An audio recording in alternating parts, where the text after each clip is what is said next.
Alright, she's trying to play with a bit of straw on the pickup. On drawbar.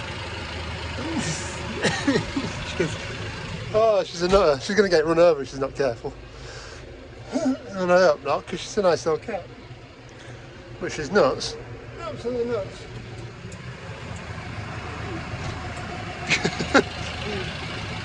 Let's come back it up.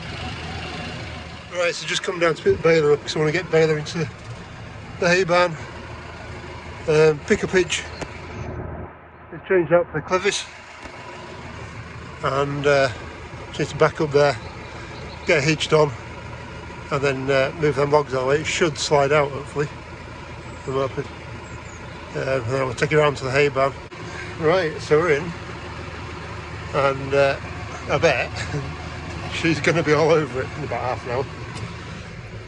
Right, let me do this. There we go. Right, need to set the pin out. And I don't know where she's gone, but she's just running the tractor, I think. Oh, you're there. Oh, you're a brave kitty cat. But yeah, pull the pin out. That can go on there where it belongs. Let me have a sniff of it, cat. And yeah, we pick a pitch on drops. Anyway, we'll have a sort out, but we're in at least. Right, so John Deere 456A baler, as you can see. Been a good little baler for us actually. We've had it for, I can't remember how long we're doing now. Was it 2012? So it's been about 12, 13 years we've had this old girl. And she's pumped out a few bales. And every year I kind of do a little bit on her, just to try and keep her going as long as we can. But this year what I want to try and do is, trying to show you, it's going to be hard, try and tighten up this chamber. And Autumn's coming down to have a look as well. Try and tighten up this chamber, because when we have slightly damp hay, when it comes past these knives on this hand side, on this right hand side, that knife there and that knife there, those two, it wasn't cutting quite nicely enough. And what I think's happening is when the plunger's going up and down, it's actually moving across like that. There's a bit of play in it, which means on the on the last flap of hay, he would actually not cut it and let the first flap of the next one link to the first bale, if that makes sense. He'd have two coming out that are still connected. There'd only be a little bit kind of at the bottom that's holding it, but it would be enough that it'd push two bales out down the sledge and basically block the sledge. So what we've got to do is cut those ropes there and get the plunger out. So what I've done is I've just undone this main bearing block, and your plunger arm's down there. So that's, oh, I've dropped it down now, I can't get it back. So yeah, this is your main plunger arm that pushes your plunger forward and backwards. It actually runs really smoothly in there. It's quite nice to know. What I need to do is get that down here. Oh, here we touch. And get it past all these bits down here. So these on the floor, there, and there, and little hay dogs. There's also the same at the top. So, where's my finger gone? There. So there's one there, and one there. And basically every time the plunger goes forward, it pushes a flap of hay through past those because they're ramped. And then it stops the hay from springing back. So I need to get the plunger past them, but if you can have a look behind the plunger, on the face of the plunger, there's a hole there, a hole there, and a hole there. So they should slide straight past. Same with top ones. Then we've got cheese wedges to these bits here. Fun enough, they're like cheese wedges on both sides. And what they do is help tension the hay a little bit, and also stop it from going backwards again. And then you've got these cheese wedges here, which really are only supposed to be used for straw to really get a tight bale out of it. So the tighter the chamber is, the more you got to pack it, the firmer your bales are. So yeah, apart from that, I don't really know what I'm doing. But I'm going to pull the plunger out, it shouldn't take too long. Have a look at the sliders, because these have... Let me get this put in properly. So the problem when you try to work with stuff that's not magnetic. So down there, that rusty bit is actually a slider. And I think the plunger is on rollers that slide on that plunger, on that rail. So we'll have a see. Whilst it's out as well, I shall sharpen up the knives. Just make sure they're right as well. So yeah, a bit to do. Right, so Bossman's lad has been in and helped us. And we have now no plunger in the chamber. So we managed to get it moved out. We did have to take the cheese graters out. They call these cheese graters for fairly obvious reasons. But that's also part of the system to pack the bale. It stops the hay from returning. So we got it out, had a quick look, and noticed that, which obviously isn't great, it's not square. Thank you, my assistant. And also, if I can show you, it's not exactly like square on or level across. Thank you, cat. So I need to bend that back up, gouge out that mess that's there, and then re-weld all that. The other thing is, we got a bit missing. So it's actually cracked off down here. Cat's rubbing me. So it's cracked off down here and poured out. There's a bit of weld on this bit here that's gone. And some more weld. Oh, on the underside it's gone. So I need to try and work out what that is. What we think it is a roller like that. That actually comes out this way and rolls down the edge of the chamber to stop it from going side to side. Which would explain why that's got a bit of damage on it and this is cracked out. We've also had, somebody else has been in before and welded. So they welded in that corner, that corner, and they welded up here, if you can see that. So there's a little bit more to do to tidy up there. We get them done, but oh, you sat on my butt now. Come on, other way. Thank you. So this kind of shows you what we're missing. This little roller here, but it doesn't show how it's attached. Seems to have two lugs that come up that way. And there must be some way of bolting it through, so I'm not entirely sure. I might have to ring up Rip-Offs and see if they've got anything for us. Rip and Farm Services. See if they can help, if I can get a diagram of it, because as handy as that is, it tells us there's a roller there. Doesn't really show how it's supposed to be in. Right, so we're back on in here now. I did have a go at welding this up, but I've realised, I don't know if it'll come out very well, but still I think it's still the crack running through there, so I need to grind that back out. There's a bit of one here to grind out. That's actually not a bad weld. Now there's that one, and it got a bit shitty over this end, but we'll make a grinder work for its living. So yeah, did that, and then someone else had tagged up as well. But yeah, I'll try and get these sorted out, and then that should be it for a while. Right, so back in here, and messaged Bossman last night, and we can actually get that rail down that side fairly cheaply. So we're going to take it out.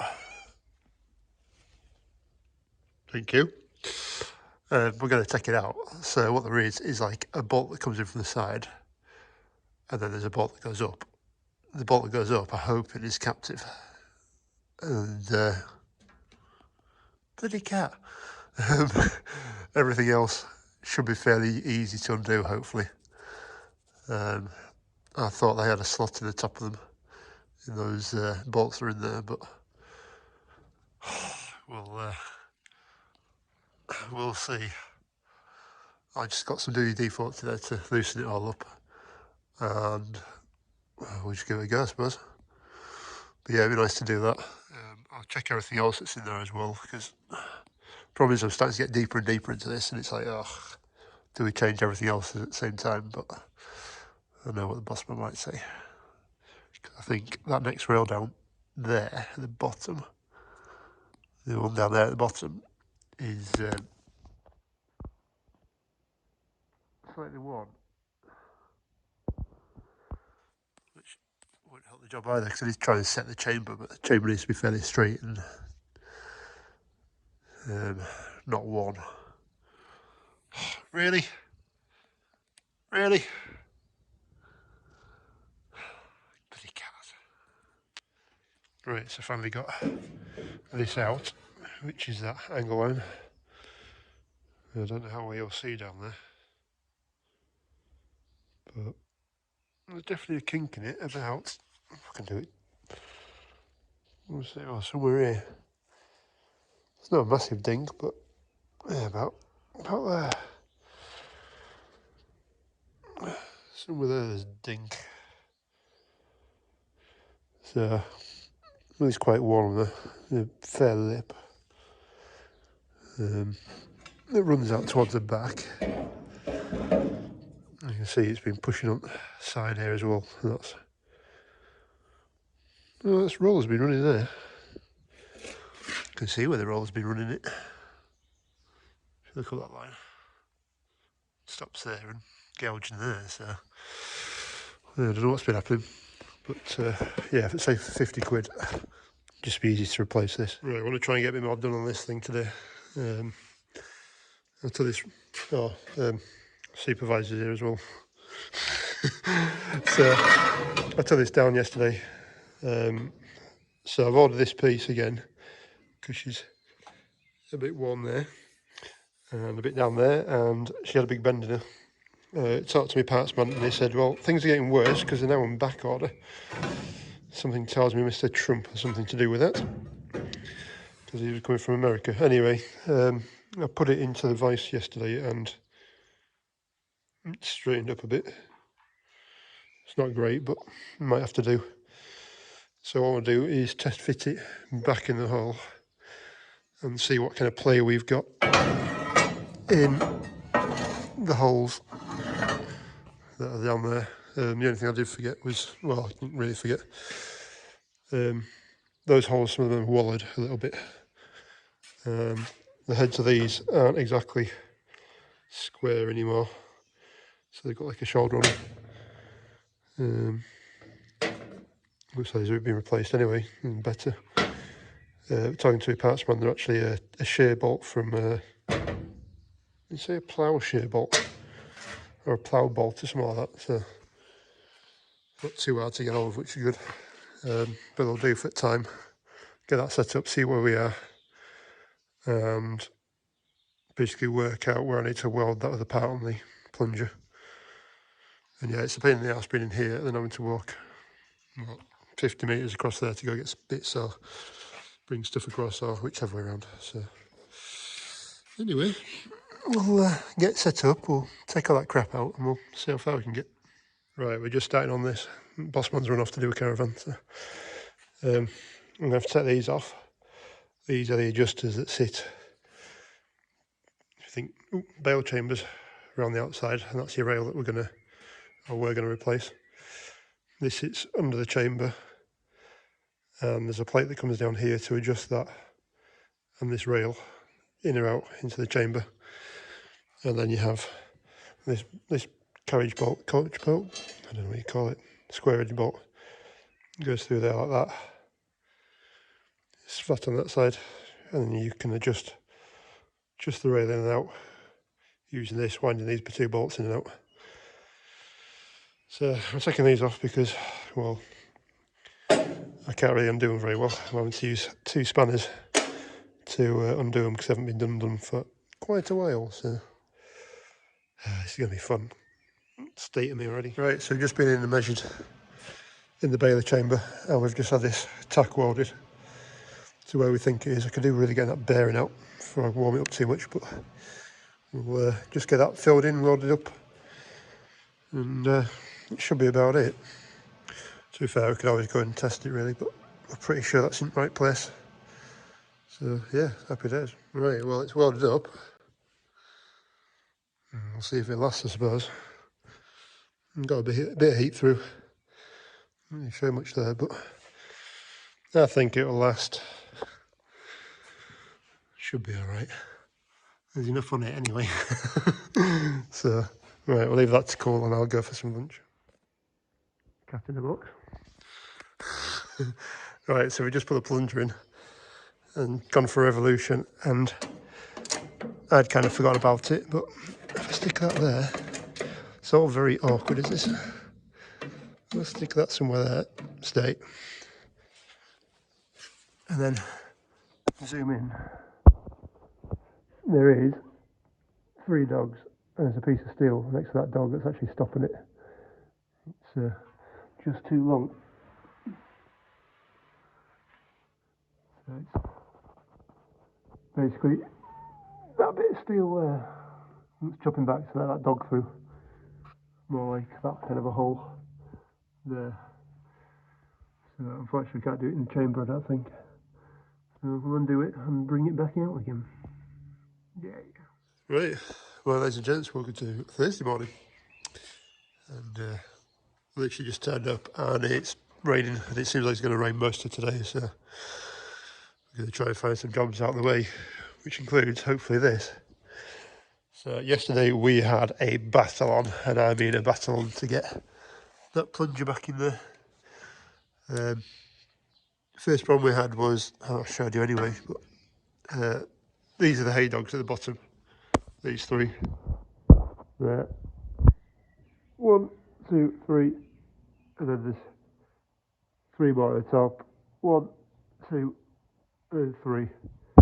Basically what happens is they stop the flap of hay that's being pushed by the plunger this way from being able to return. So they go down. When the plunger comes forward and a flap of hay comes through, and obviously they ping back up again and it stops the flap going back. Basically this left hand side one was getting caught on a piece of steel I put behind that scraper, that bright green scraper on that left hand side. So obviously the hay dog let it come through, but wouldn't let it go back, so we had to cut that off, which is only a little tiny bit of metal, which I think I left up here somewhere. Doesn't matter too much. Literally just took a little bit of steel off it and then put the plunger back in.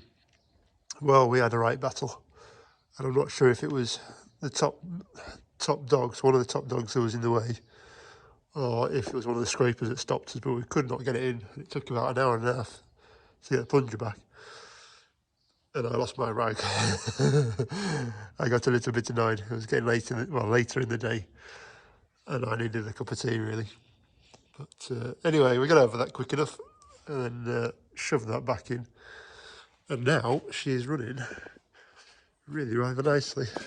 So if you open that up, open this up, we're all connected back up here, so the rod arm. The other problem we had when we were trying to take it back out again was we couldn't move it backwards or forwards because I disconnected it from the rod, from that con rod, ram rod, whatever you want to call it. And then of course everything else is still trying to work, and the plunger, the fork fingers were trying to feed in air, but trying to feed when the plunger was there. But I couldn't get the plunger back because that hay dog had got stuck. So I couldn't push the plunger that way, and I couldn't push it forward. It was a right mess, but yeah, now we're back in. Ooh, just hope to go the right way, like, but back in. Everything's turning the right way, and everything's very nice and smooth. Stuff my fingers going. So yeah, lovely and smooth. What we need to do now though is set that rail we took out yesterday. So that rail on the left hand side that we took out to straighten now needs shoving across via those three little adjusters, which is, one of them is just up there. And then there's 2 more further down just to shove that rail across. and tighten that chamber up. Bossman reckoned it was really tight up here, but I'm not entirely convinced. So, but I don't know how to tighten it onto that new roller I've welded in. There's going to be a bit of feel and a bit of pushing and a bit of working around, so that'll probably be today's job. So the plunger's back in again. Down there, I've adjusted that rail pretty much to its maximum now, and we're still getting chewed grass on this side. But I'm starting to wonder if, well, we've just got the instructions, the instruction book, and it's about setting that knife on the right to 0.5 of a mil when it gets opposite, like halfway through its cut on its knife. So I wonder if we actually need to pack out this side knife before we alter that side. Might make more sense why it's not cutting, because I think that actual knife on the right is set back slightly from the rail, because I know that knife on the plunger is worn at the bottom. If that makes sense to anyone. Kind of does to me, so let's see. Right, so just roll the knife round. Right, so I've just been up and straightened the knife that had a kink in the top of it. So that's back in. Down that side. I've also cleaned up the knife pocket as well that was in there. So basically where the knife sits in. Just try and get the rubbish out, because I think that was twisting it like that slightly. I have cleaned up the other shim as well, just in case we need that.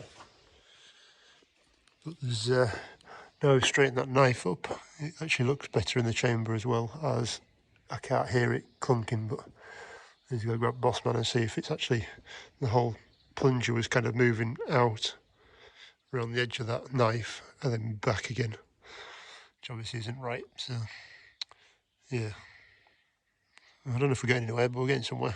Alright, welcome to Friday morning. Just back at baler, because we did quite a bit of work on that, and I didn't really film it because I got really annoyed.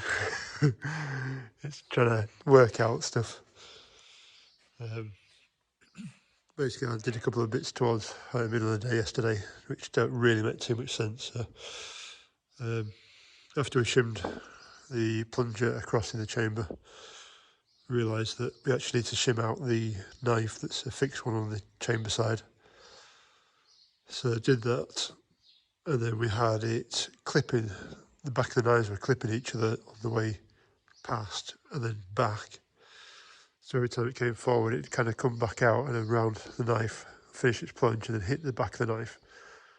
Like that, if that makes sense. So we took the knife out and realised it was actually bent to the top. So I don't know what happened, but it actually bent like that inwards into the chamber. So nipped down to the contractor and borrowed his 50-ton press and literally just eked the knife a little bit to get it straight again. So I put that back in with the new 2mm shim, which put the knife up to pretty much where you want it to be. When we took the knife out, as well, put it in the first time, it actually had a kink on the back of the knife. So I had to clean down the back of it where the pocket of the knife sits. And make sure the rubbish was out, and it's actually sat flat now, which is good. So that knife's pretty much in the right place. We've set the rails so that the knife's coming past, but it's still not cutting like a pair of scissors. It's a bit of a pain. Granted, this stuff is the stuff at the back of my workshop, which is pretty chewy anyway, to be fair. But yeah, we've tightened it back up again, so it's probably as good as it's going to get for what we've got. We have ordered that rail still. We have actually ordered 2 knives as well. They weren't massively expensive, and after probably 30 years of baling, to that bit of slop out. And then the last thing I think we'll do is replace the 2 rails, or there's 2 rails down this side that I didn't really show you. You can't really see it, but there's 2 rails that the back of the plunger run on with a block on it, and the block's kind of worn. I mean, to be fair, even these top ones will be worn, but not as bad as the bottom ones. Which will tighten it up again. and then we shouldn't have so much play in it. But yeah, not completely satisfied, but I think it'll work. And I'm probably going to leave this now as it is until next autumn or winter, and then we'll put the knives in and put that rail back in. Because trying to adjust it now is going to be a bit of a pig, I think. It's a bit like having a bicycle and changing the sprockets on it and changing the chain. If you change the chain and not the sprockets, it can wear the chain out. So you need to change the chain and the sprocket. I think that's kind of like this, where you need to change a lot more stuff in one go to make it all tight, and you can set it properly. Otherwise, it's still got play in it. So anyway, that's done. So what I might do is get tracks on the front of it and make sure it actually works all right.